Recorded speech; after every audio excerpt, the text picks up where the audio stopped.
அநேகர் நரகத்தை நம்புவதே கிடையாது. நரகம் என்ற ஒன்று இருக்கிறது என்பதை அநேகர் நம்புவதில்லை. ஒரு சிலர் நரகத்தை நம்பினாலும் நரகம் தற்காலிகமானது, நரகம் என்பது அது டெம்பரவரி தான், அது நிரந்தரமானது இல்லை என்று நம்புகிறார்கள். இன்னும் ஒரு சிலர் நரகம் இருக்குது, ஆனால் நரகத்திலே வேதனை இல்லை, நரகத்திலே ஒரு வேதனையும் இருக்காது என்று சொல்லுகிறார்கள்.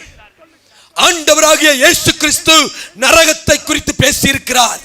அன்பின் தெய்வமாகிய இயேசு கிறிஸ்து நரகத்தை குறித்து வேதத்திலே அதிகமாக பேசியிருக்கிறார். இயேசுதான் பரிசுத்த வேதாகமத்திலே நரகத்தை குறித்து அதிகமாக ஆழமாக உபதேசித்தவர். ஒரு கன்னத்தில் அடித்தால் மறு கன்னத்தை காண்பி என்று அன்பை போதித்த இயேசு நரகத்தின் பயங்கரத்தை குறித்தும் வேதத்திலே அநேக இடங்களிலே அதிகமாக பேசி இருக்கிறார்.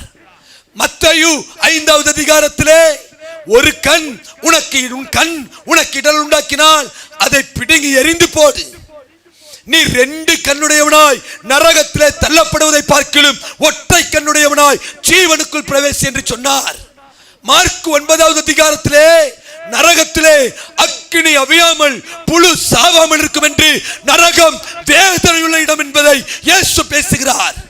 மத்தேயு 25வது அதிகாரத்திலே பிசாசுக்காகவும் அவன் தூதனுக்காகவும் உண்டாக்கப்பட்ட நித்திய அக்கினி என்று நரகத்தை இயேசு கிறிஸ்து நித்தியம் என்று பேசுகிறார். நரகம் டெம்பரவரி கிடையாது, நரகம் நித்தியம் என்று இயேசு கிறிஸ்து உபதேசிக்கிறார்.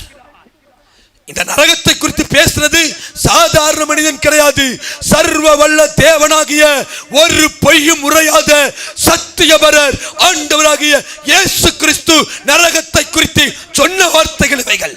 ஆகையால் இதை நாம் சாதாரணமாக நினைத்துவிட்டு போக முடியாது.